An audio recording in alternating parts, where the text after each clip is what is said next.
Hello, this is Avinesh Sharma and welcome you all to the Crown Success. I hope आप सब अच्छे होंगे दोस्तों। राजस्थान की स्टैटिक सीरीज में आपने पिछली वीडियो में चौहानों की देवड़ा शाखा इसको कवर कर लिया था। बाकी सारी चीजें मैंने आपको डिटेल में बताई थी। आज का जो लेक्चर हमारा रहने वाला है, जिसमें हम मेवाड़ गुहिल सिसोदिया वंश इसको स्टार्ट कर रहे हैं। डिटेल वाइज पूरा मैं आपको समझाऊंगा इसमें, ठीक है। आप पूरी लेक्चर में बने रहना। बाकी इसकी अगर आपको पीडीएफ चाहिए दोस्तों, ठीक है, ये नोट्स अगर आपको चाहिए तो मैं आपको डिस्क्रिप्शन में ना नंबर भी दे दूंगा, ये 8532877785। ठीक है दोस्तों, ये नंबर है, इस नंबर पर आप मैसेज करके इसकी पीडीएफ ले सकते हो। ठीक है दोस्तों, इसकी पीडीएफ आप प्राप्त कर सकते हो। चलिए, आज का जो लेक्चर है हमारा, इसको स्टार्ट कर रहे हैं। और ये जो जो भी स्टैटिक्स पोर्शन है आपका, हिस्ट्री में कवर कर रहा हूँ अभी, तो जो भी स्टैटिक पोर्शन है ये आप ना, आपका जो राजस्थान का पीसीएस का एग्जाम, हालांकि 2 फरवरी आज एग्जाम हो गया है आपका पीसीएस का। आए को जो पीजीटी की तैयारी कर रहे हैं, जेलर की तैयारी कर रहे हैं, या जो आगे जो भी स्टैटिक तैयारी कर रहे हैं अपना राजस्थान का, उनके लिए बहुत ज़्यादा हेल्पफुल है, क्योंकि सारा कुछ मैंने ना शॉर्ट माइंड मैप की फॉर्म में, ठीक है, ईजी टू मतलब रिवाइज करने के लिए आपके बहुत ज़्यादा हेल्पफुल होगा ये। बहुत अच्छे तरीके से इसको आप रिवीजन कर सकते हो। तो ये सारी चीज़ें, चलो, पहला जो है हमारा मेवाड़ गुहिल सिसोदिया राजवंश के बारे में है।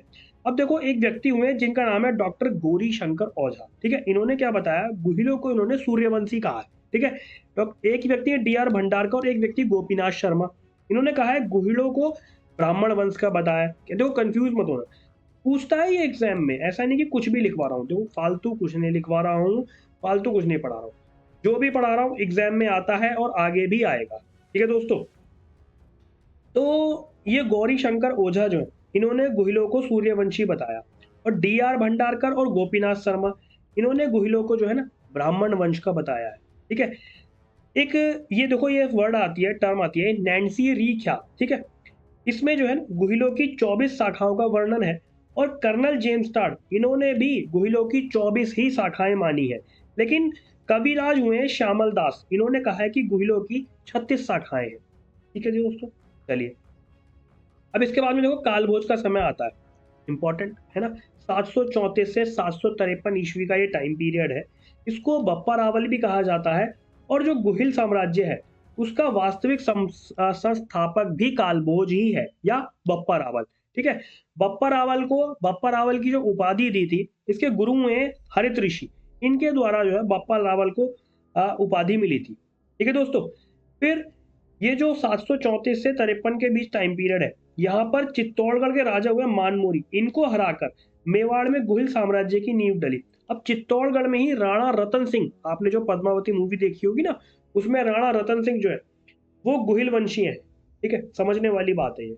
अगर हम कुछ एक कालक्रम की बात करें, टाइम पीरियड की बात करें, तो देखो जैत्र सिंह हुए, ये देखो मेवाड़ का कालक्रम है ये। जैत्र सिंह हुए इसमें, इनका टाइम पीरियड 1213 से 1253 ईस्वी का रहा। ठीक है, फिर तेजी सिंह हुए ये।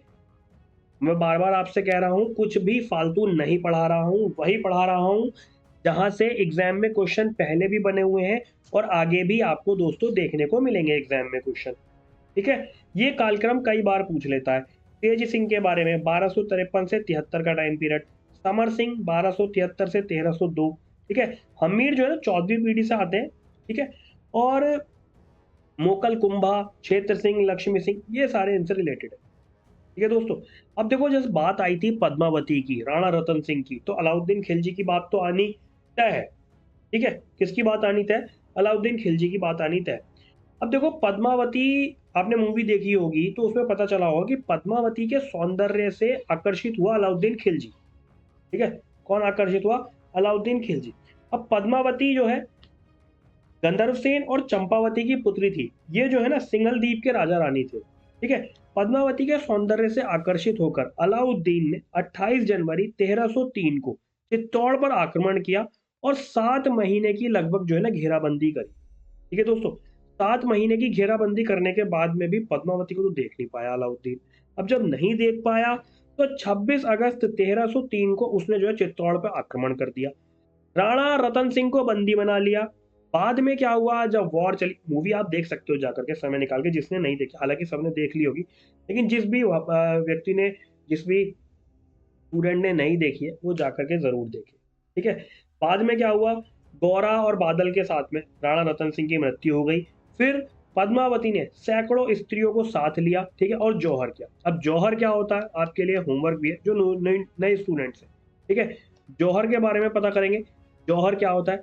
दूसरी चीज, मेवाड़ का ये पहला जौहर है और राजस्थान का दूसरा जौहर है। दूसरा होमवर्क क्या है आपके लिए कि राजस्थान का पहला जौहर कब हुआ था, उसकी सन बताएंगे आप कि किस सन को हुआ था और किसने किया था। ये जो पूरी प्रक्रिया थी, ठीक है, राणा रतन सिंह और वह बंदी, गोरा, बादल और सारी जो कहानी थी, इस पूरी कहानी का जो वर्णन था अमीर खुसरो ने अपनी खजाइन उल फुतूह में किया। खजाइन उल फुतूह, ठीक है दोस्तों। अब जब अलाउद्दीन जीता वहां पर तो चित्तौड़गढ़ का जो किला था, वो किला उसने जो है ना अपने बेटे खिज खां को दे दिया और उसका नाम खिजाबाद रख दिया। ठीक है दोस्तों, चलो आगे बढ़ते हैं। एक व्यक्ति हुए, अब जब सिसोदिया वंश आया उसके बाद में, तो उसका वास्तविक संस्थापक माना जाता है राणा हम्मीर को। देखो कनेक्टिविटी बनाना क्या होता है, समय के साथ ना आप जब सन की और इन सब चीज़ों की कनेक्टिविटी बनाते हो चलोगे ना, तो आपको चीज़ें जो है आसान लगने लगेंगी और आप आसानी से सबको याद कर सकते हो। ठीक है, राणा हम्मीर हुए 1326 से 1364 का टाइम पीरियड है और राणा को जो है ना विषम घाटी पंचानन की संज्ञा भी मिली। ठीक है दोस्तों, राणा हम्मीर इनका टाइम पीरियड इतना, और सिसोदिया वंश का वास्तविक संस्थापक राणा हम्मीर को माना जाता है। इसके अलावा मेवाड़ का उद्धारक भी राणा हम्मीर को ही माना जाता है। ठीक है दोस्तों, फिर कुछ कुंभा के बारे में है, जैसे कुंभा ने संगीत राज, संगीत मीमांसा सूर, गीत गोविंद, रसिक प्रिया के नाम से, टीका चंडी शतक की व्याख्या, ये सारा है, इसको आप पढ़ ले। ठीक है, चलो आगे बढ़ते हैं। मंडन के पुत्र हुए हैं गोविंद। ठीक है, इन्होंने कुछ ग्रंथों की रचना की, जैसे कालनिधि, उद्धार गोरणी, द्वार दीपिका, ये पूछ लेता है एग्जाम में। ठीक है, महाराणा कुंभा को ये उपाधियां प्राप्त हैं, जैसे अभिनव भारताचार्य, कैसे पूछेगा एग्जाम में कि अभिनव भारताचार्य की उपाधि किस राणा को प्राप्त है, 4 ऑप्शन दे देगा। ठीक है, उसमें से आपको टिक करना होगा। हाल गुरु, राजगुरु, तोडरमल, नाटक राज का कर्ता, राणो रासो, हिंदू सुरताज, शैल गुरु, नंदीकेश्वर अवतार। ठीक है, ये उपाधि महाराणा कुंभा को प्राप्त है। देखो दोस्तों, आज है 2 फरवरी, ठीक है, पीसीएस का आपका एग्जाम। बहुत सारे स्टूडेंट्स जिनकी तैयारी हुई, उन्होंने पीसीएस का एग्जाम में अपना स्टैटिक बहुत अच्छे से कवर किया। लेकिन जो आगे आपके राजस्थान के एग्जाम आने वाले हैं, उसमें जिनका भी पीसीएस स्टैटिक कवर नहीं है, आप ये सीरीज देख लो और इस सीरीज को याद कर लो, हमसे नोट्स ले लो, बार बार रिवीजन कर लो, आपकी बहुत अच्छी तैयारी इसमें दोस्तों हो जाएगी। ठीक है, फिर कुंभा के दरबारी कवि रहे हैं। ये सब कुछ जो मैं लिखवा रहा हूँ, बार बार आपसे कह रहा हूँ, कुछ भी एक्स्ट्रा नहीं है। पिछले पेपर्स का एनालिसिस करने के बाद पिछले पेपर्स का एनालिसिस करने के बाद में मैं ये नोट्स तैयार किए और इनको मैं आपको पढ़ा रहा हूँ। दरबारी कवि हुए मंडन, गोविंदनाथ, नाथ, सारंग व्यास, ठीक है, सुंदरगढ़ी। कुंभाकालीन जो प्रसिद्ध जैनाचार्यों में भुवन सुंदर सूरी, सोम सुंदर सूरी, जयशेखर सूरी, मुनि जिनसेन सूरी, भुवन कीर्ति, सोमदेव, मुनि सुंदर माणिक्य। ठीक है, एक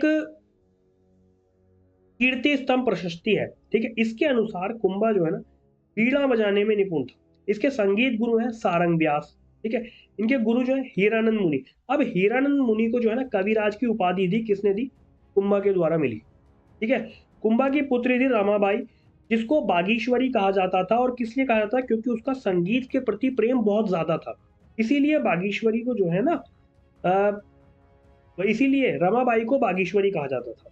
ठीक है, अब देखो ये 3 चीजें है, ये कि बैराट माता का मंदिर, इनको चाहे जाड़ बैराट कह सकते हो या कुशाल माता का मंदिर कह सकते हो, ये बनवाया महाराणा कुंभा ने।